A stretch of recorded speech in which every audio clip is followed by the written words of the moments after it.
En el episodio anterior hablamos de investigación transdisciplinar experiencial, creando, discutiendo y meditando. En este episodio hablaremos de diseño experiencial, un diseño que propone experiencias interactivas en la ciudad. Me gusta mucho explorar la ciudad donde vivo, Helsinki.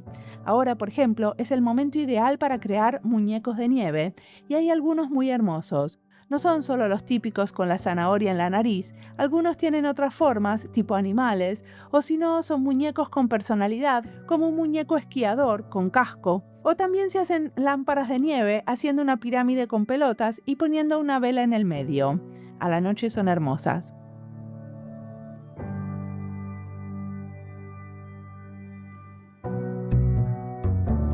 Gabriel Córdoba es un diseñador peruano que nos va a contar sobre su proyecto de expediciones urbanas en Lima y otro proyecto en un museo. También nos habló de una experiencia inmersiva que es la de organizar un evento TED y sobre la comunidad alrededor del evento. Él es el líder de experiencia del equipo de TED Tucuy. Y hablamos del podcast, de este podcast, porque Gabriel hace mucho nos escucha. Mi nombre es Mariana Salgado, esto es Diseño y Diáspora.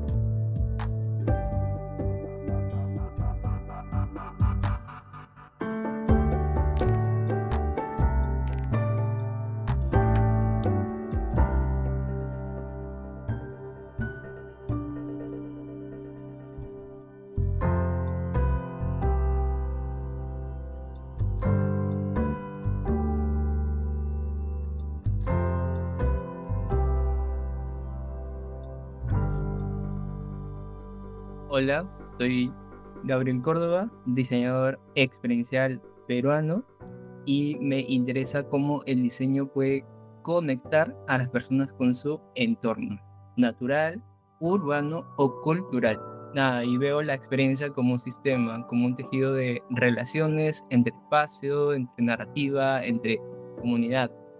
Y básicamente yo me muevo entre el diseño, la arquitectura y la comunicación, buscando como traducir o más bien integrar todos estos conocimientos disciplinares en una experiencia significativa y sensible, digamos. Che, ¿y qué estudiaste?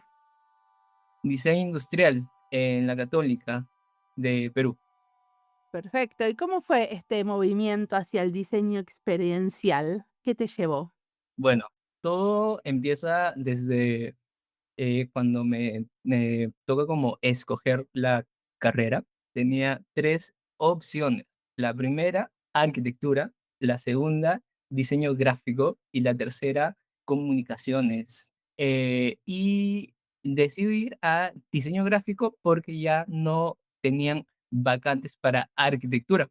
Y yo no vengo de una familia de artistas o de arquitectos, y es cuando voy a dar la admisión, digamos, me entero que hay un examen de como más artístico para entrar a la Facultad de Arte y Diseño. Y nada, estando ya en el examen, o sea, son como dos pruebas. Por la mañana fue dibujar con carboncillo, telas que caían, ¿no? Y todas las sombras y tal.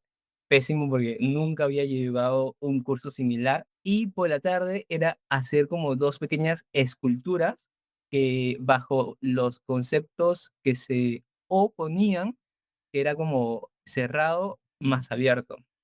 Entonces, Bastante difícil.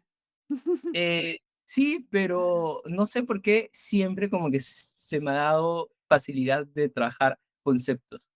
Entonces, lo que hice básicamente para lo más abierto, lo que hice fue es hacer un plano con una forma como media irregular y pegarlo en el plano, ¿no? Entonces, era como un hueco en plano.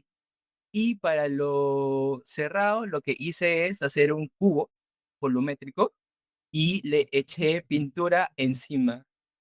Entonces, veías cómo se chorrea la pintura por los costados. Y cuando presenté, me dijeron, bueno, ¿y por qué quieres estudiar diseño gráfico acá? Yo, bueno, porque quiero diseñar. y como que expliqué un poco las esculturitas y me dijeron, ok, está bien. También me preguntaron sobre si conocía a alguna persona que ya estuviese estudiando ahí y yo no conocía a nadie, pero lo que hice fue decir, sí, conozco a una chica que se apellida Monteverde, random, Ujú. me salió de la nada. O sea, lo inventaste, decís. Sí, me lo inventé. Y de la nada la decana dice: "Fabricia", no, o sea, la decana dice un nombre, no sé, cualquiera, y dijo: "Sí, es buena". Y yo como que: "Ah, okey". Entonces, ya sea por las esculturas o por la conexión que me inventé, ingresé. ¿Y nunca la buscaste a la chica? Sí, sí, sí, pero justo ya estaba como saliendo, Okey. entonces nunca me la crucé. Y bueno, luego ya en la facu tenemos como 2 años de generales, y es ahí donde exploro todas las disciplinas que, bueno, que es como pintura, grabado, escultura, pero también diseño industrial, y conocí más la disciplina y me prometía como algo que donde podía converger mis pasiones, digamos.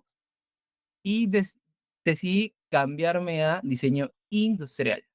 Y nada, y ya en la carrera de diseño industrial era como distinta a los generales porque era más libre, más experimental. Y en diseño industrial era como empezábamos con lo técnico y ya como a investigar metodología y tal, que me gustaba mucho, pero siempre me salía de la escala.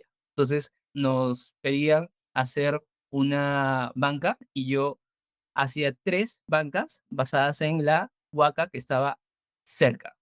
¿Qué es una huaca?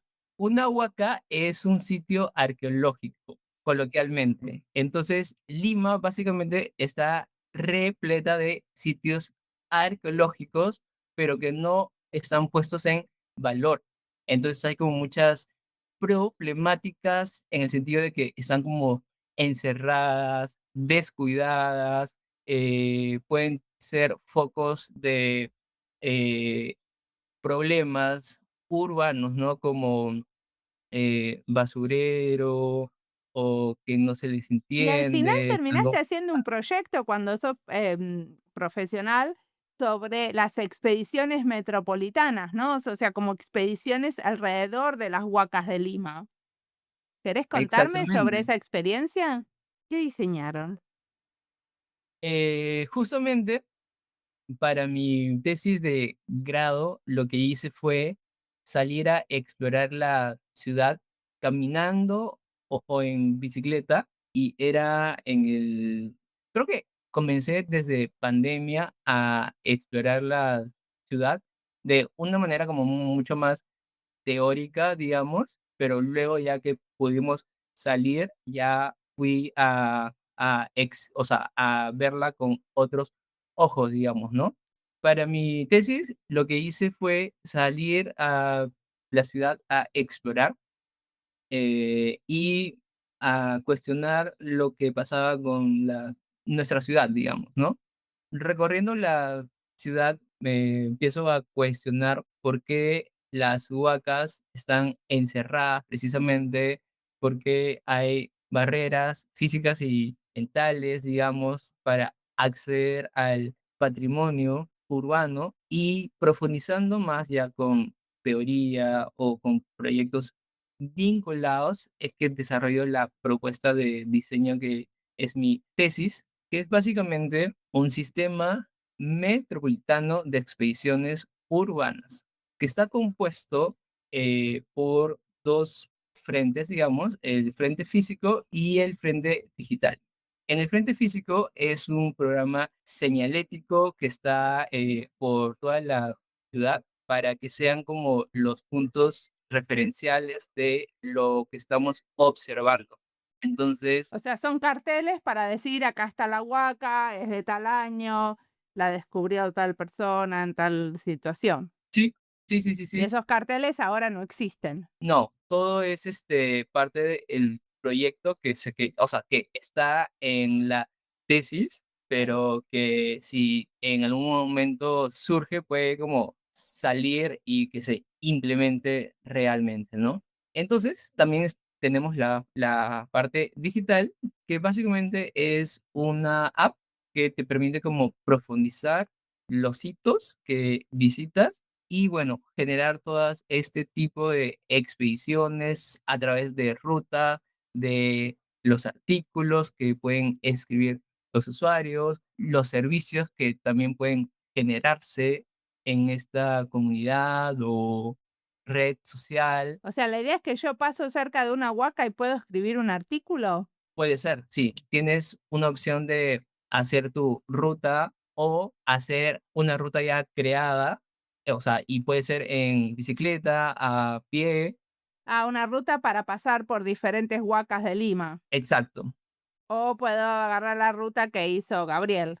exactamente, sí. Okey. También puedes, por ejemplo, tomar el servicio que es, o sea, que puedes diseñar o como ofrecer de, por ejemplo, hagamos ceviche en Pucllana, que es una huaca como muy importante acá. Y te puedes como ir y te registras y ya, y vas al servicio, digamos. Pero, ¿cómo hagamos servicios? ¿No son lugares que son patrimonio cultural? ¿Vos podés ir ahí a hacer un ceviche? O sea, si es que lo coordinas con los involucrados, digamos, por ejemplo, con la dirección del museo Pucllana, que es un museo, o sea, es como un sitio arqueológico más el museo, sitio. Entonces sí está como gestionado y sí hay como actividades, ¿no?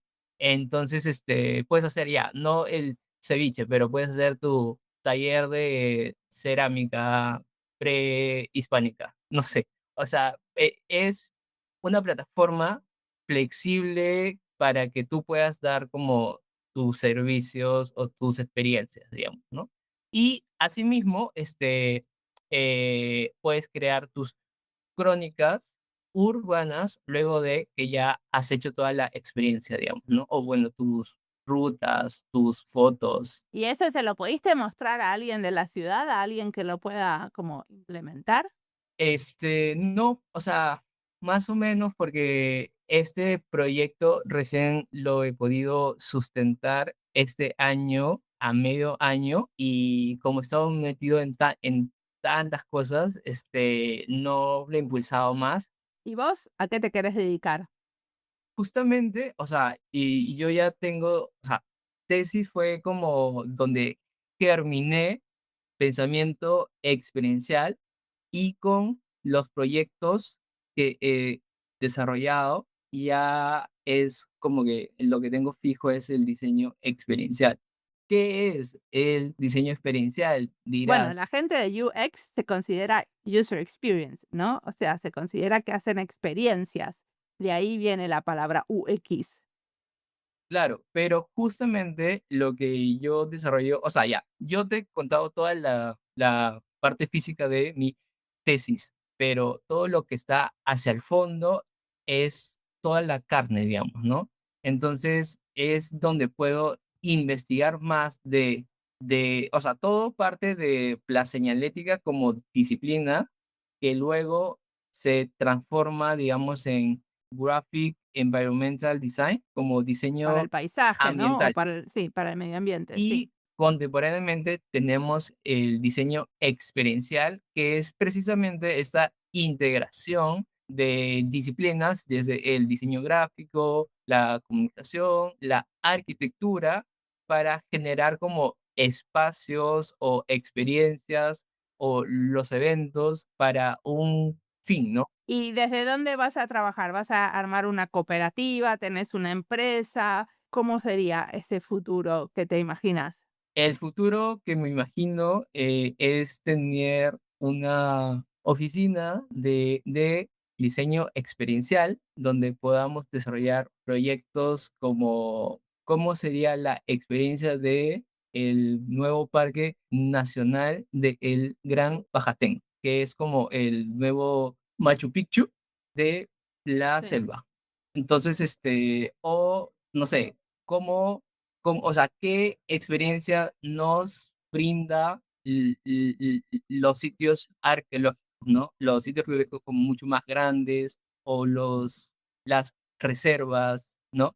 Entonces, como que quiero ir como a estos proyectos que suelen ser como muy burocráticos, pero que justamente les faltan tener un carácter de diseño un poco más alineado a un discurso nacional que busca como impulsar su propio país, su propia identidad, ¿no? O sea, como ir un poco más allá de solo hacer, sino de sentir un poco más. Como que desarrollar la marca país teniendo en cuenta lo experiencial, ¿a eso te referís? Sí, pero no lo veo tanto como marca, como brand, sino más como la identidad nacional. Nosotros como peruanos, pero también de las comunidades, de las regiones del país, porque, o sea, es muy diverso, ¿no?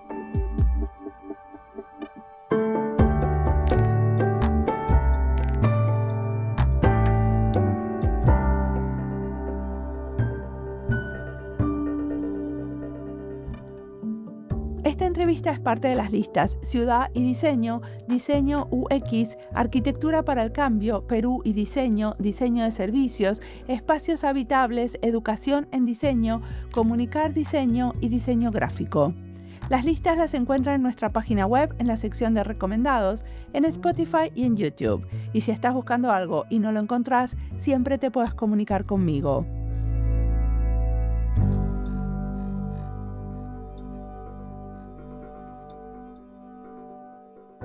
En otros episodios hablamos también de experiencias inmersivas. Me vienen a la cabeza los episodios donde hablamos de escape rooms, por ejemplo con Iván Tapia en el episodio 488. Iván tiene muchos libros que sugieren experiencias inmersivas para grupos y también nos cuenta de estos espacios como una manera de hacer entrenamientos para el personal de la salud. O con Olaya Landa en el episodio 590, donde hablamos de experiencias multisensoriales y también sobre una que sucedió en un museo. Pero también hablamos de otras experiencias inmersivas usando realidad virtual que reinterpretan el patrimonio cultural, por ejemplo en la charla con Lili Díaz Comonen en el episodio 191.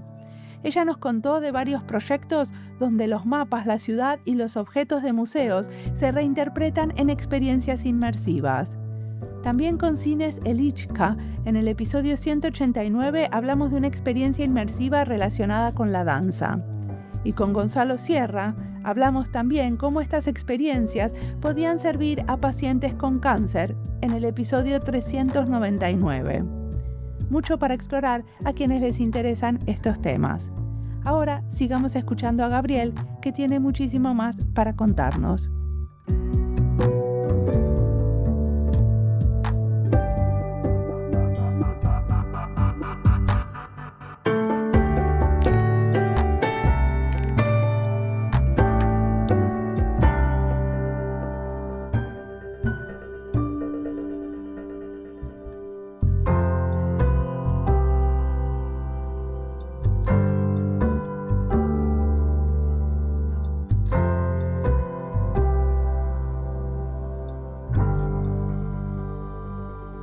Decime una cosa, cuando hice la serie sobre estudiantes, me dijeron, bueno, lo próximo que tenés que hacer es empezar a entrevistar a gente que se acaba de recibir, porque ella está buscando en dónde puede como posicionarse. Vos como tenés una visión bastante clara de dónde querés ir, ¿no? Empezaste a hacer algunas movidas para poder empezar a colaborar con estos centros y museos históricos o estos sitios arqueológicos. ¿Cómo se empieza? Aparte de tener una buena idea, ¿no? Como vos la tenés. Claro, o sea, yo creo que empecé con pasión de seguir dándole a mi tesis en sí, porque como te mencionaba, salí en el 2020 y pude desarrollar mi tesis desde el 2020 hasta el 2023, digamos, pero idas y vueltas, digamos, ¿no?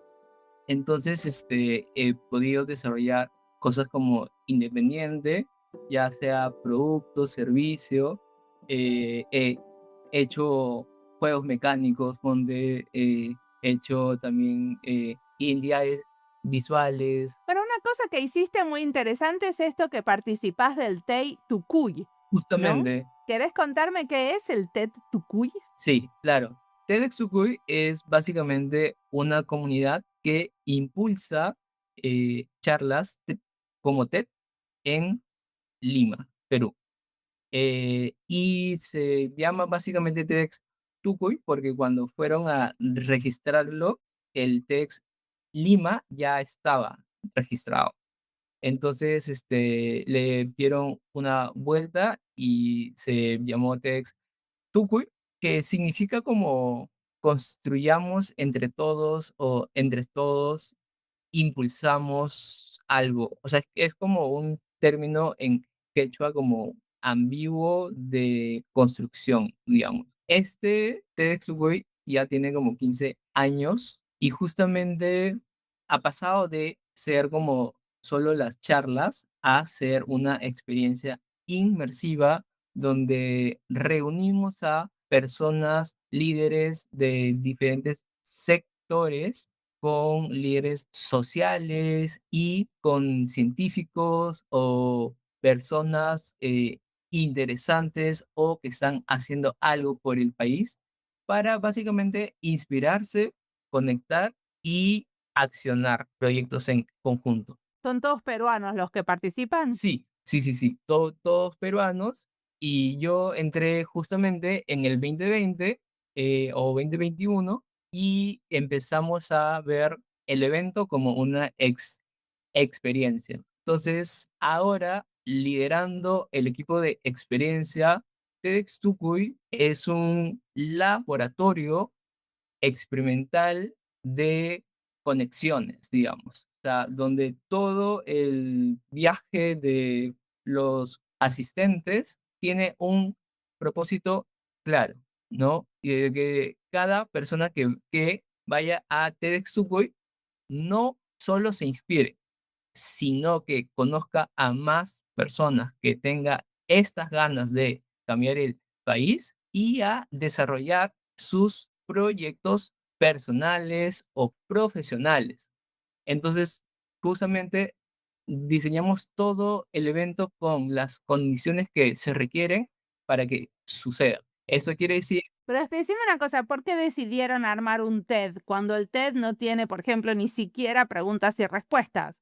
¿No? El TED son charlas muy bien armadas, ujú, que están en la categoría de un show, digamos, pero no hay ni siquiera una interacción con la audiencia, si vos lo que estás queriendo es que la gente haga proyectos después en conjunto. pero justamente ese es el formato de hace 10 años. O sea, ya justamente con la experiencia de los 15 años hemos podido salir de las charlas hacia los encuentros, ¿no? Entonces, no solo son charlas, son espacios de conversación. O sea, nosotros diseñamos estructura, diseñamos las actividades para que las personas puedan encontrarse y guiamos esas conexiones a través de actividades curadas, pensadas, con materialidad, ¿no? Y también tenemos un almuerzo final, donde van todos los asistentes más los expositores y todos los voluntarios. ¿Por qué? Porque básicamente todos somos voluntarios. Entonces, y somos gente que trabajamos en diferentes disciplinas, en diferentes sectores y que precisamente también nos juntamos para diseñar este O evento. sea que este TED Tucuy no es solamente las charlas TED, sino que hay también talleres y hay otro tipo de sesiones. Sí, totalmente. Y va variando cada edición, ¿no? ¿Y qué tipo de sesiones tienen? Para esta edición hemos diseñado, por ejemplo, o sea, los hemos invitado a los stands y los hemos acompañado Es decir, hemos invitado a los auspiciadores y a los aliados a desarrollar pequeñas experiencias para nuestro evento. Es decir, le hemos dado un lote, digamos, para que desarrolle experiencias más sensoriales, como por ejemplo, no sé, hacer tai chi, escuchar a mariposas, a tocar cosas raras. ¿Eso pasaba en los stands? Sí, va a jugar con los robotitos de un proyecto, y bueno, también tenemos como toda esta actividad de conexión, que es mucho más que networking, porque nuestra visión es conectar desde el corazón, digamos. O sea, es una perspectiva un poco naif, pero que precisamente nos permite ir hacia lo más emocional, más que solo voy a conectar porque te necesito para esta cosa en particular, ¿no? Si no, es mucho más emocional las conexiones. ¿Y cómo suceden esas conexiones más emocionales? ¿Cómo se esas conexiones más emocionales? Conversando desde temas random, porque nuestras charlas tienen o sea, nuestras charlas es el insumo principal, digamos, y cada charla tiene un regalo. Y ese regalo es, por ejemplo, hemos conversado o vamos a conversar, o ya conversamos porque ya pasó esto, ya conversamos de la muerte, digamos. Hubo una charla donde se compartió sobre, o sea, la presencia de la muerte en nuestra sociedad, ¿no? Entonces, ¿cómo ser conscientes de la muerte? Entonces, lo que hacemos ya para los breaks es que hacemos actividades relacionadas a legados, ¿no? O sea, ¿qué estás dejándonos? Y eso les invita a los asistentes como profundizar un poco más, sacarlo, materializarlo en una cartilla y conversarlo con otras personas. O sea, cosas directas, puntuales, pero bien hechas, es lo que buscamos para que se den esas conexiones como más. Bueno, y temas bastante íntimos o tabús, podríamos decir, si el tema es la muerte. Sí, ¿Y qué cosas te inspiran? ¿Qué cosas nos querés recomendar? muchas cosas, pero también te quería conversar de el museo. Trabajé en el Mali. ¿Qué me querés contar de ese proyecto en el museo? Es un proyecto de señalética, ¿cierto? Sí, sí, sí, sí. ¿Y qué tenía de especial? En primer lugar, el Museo de Arte de Lima es uno de los museos principales del país que está ocupando el Palacio de la Exposición, que fue creado por los 50 años del país, acá en Lima, Perú. Y ese museo lo que hace es como albergar colecciones tanto desde lo precolombino hacia lo contemporáneo, y en el museo, básicamente, lo que hice es, trabajé rediseñando la experiencia del visitante, desde la señalética hasta el mobiliario e intervenciones espaciales.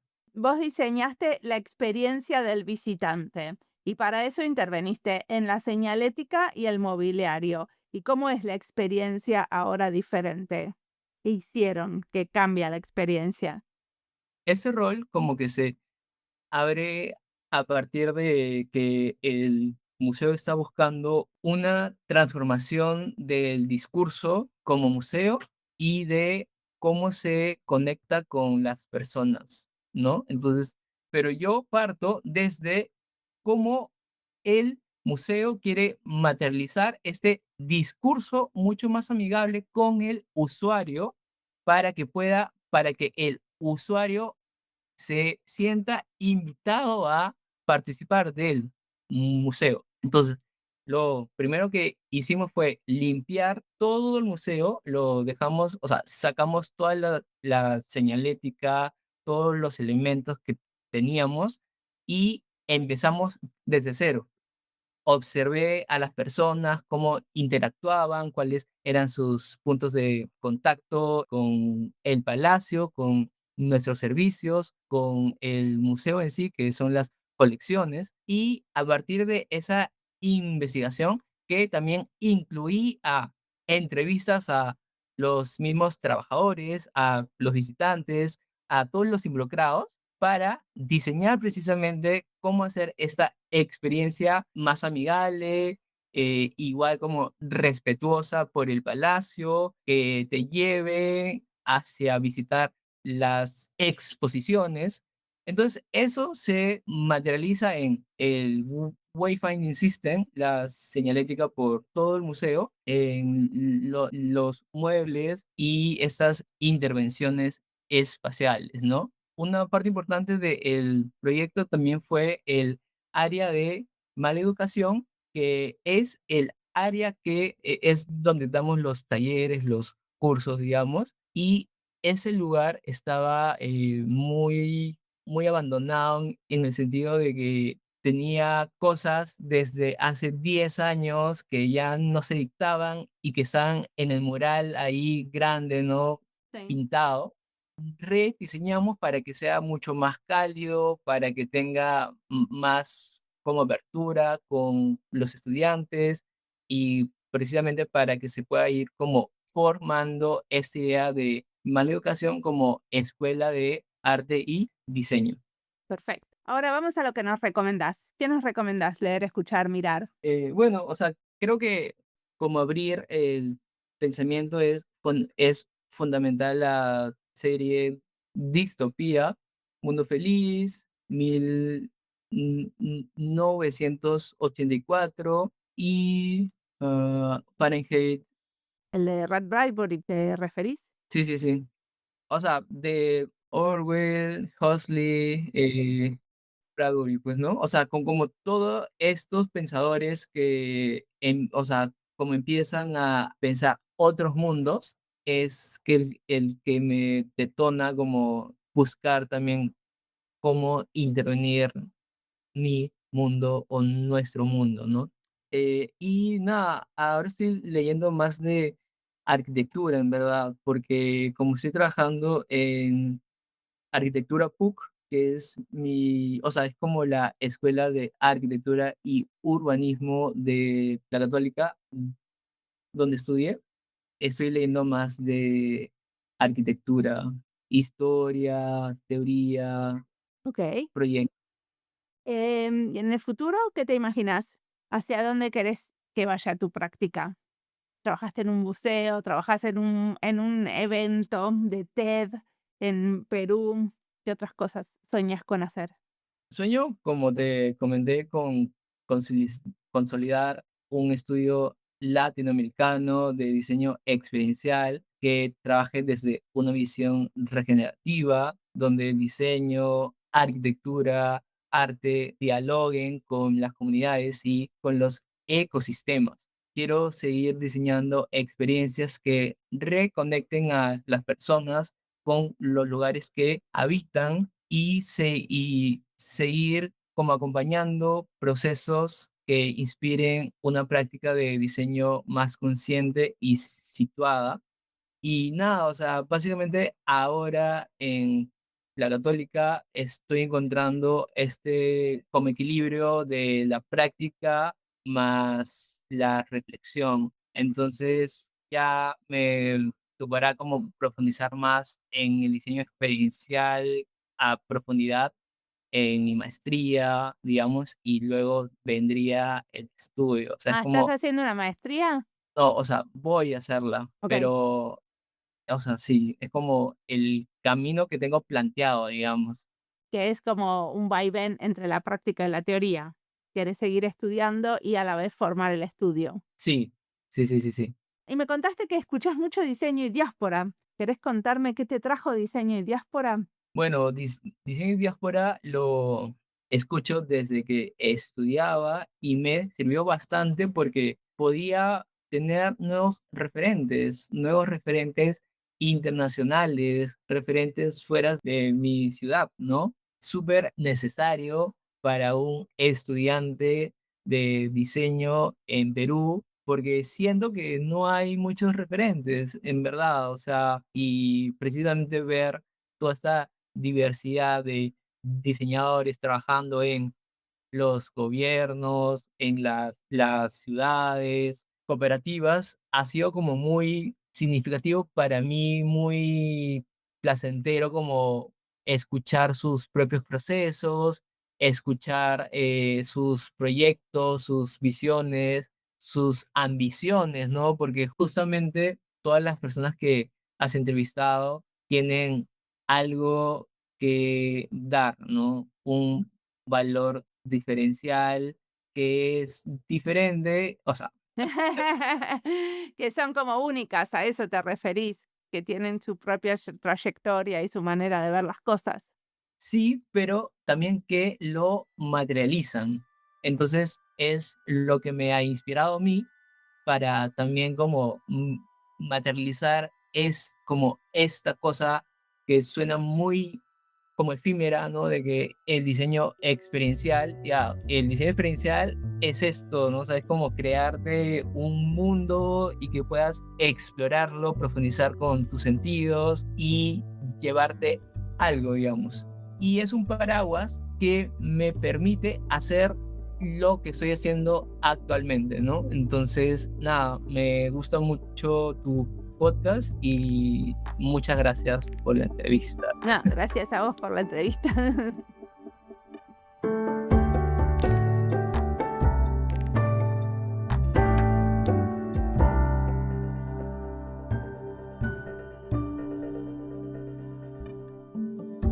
Me encantó entrevistar a Gabriel porque cuenta sobre su trabajo de diseñador y también sobre cómo lo influenció la escucha del podcast.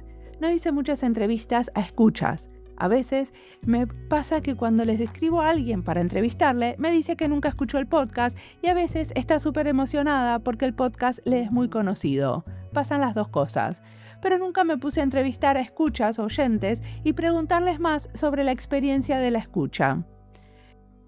Sí, entrevisté a profesoras y profesores que usan el podcast en sus clases, porque me interesa cómo se usa el podcast en la educación formal en diseño, aunque sé que el uso más común es este otro, fuera de la clase, donde se escucha porque sí, por motivación propia, para estar actualizada, para expandir la visión del diseño, por curiosidad de ver qué hacen otros en otros lados. Y es un honor saber que a veces el escuchar a otros puede influenciar en la práctica, en las decisiones que toman. A veces nos llegan mensajes muy lindos que hablan de estas reverberaciones y podríamos decir del impacto del podcast. Muchas gracias a todos los que se comunican para contarnos algo que les surgió de la escucha. Nos encanta escucharlos a ustedes.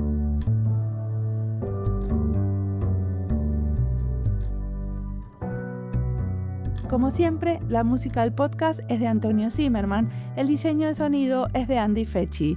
Este podcast está publicado con licencia creativa común con atribuciones. Esto fue Diseño y Diáspora. Pueden seguirnos en nuestras redes sociales en YouTube, Instagram, LinkedIn y Blue Sky o visitar nuestra página web diseñoydiaspora.org. No olviden recomendarnos y recomendar nuestros libros. Nos escuchamos en la próxima.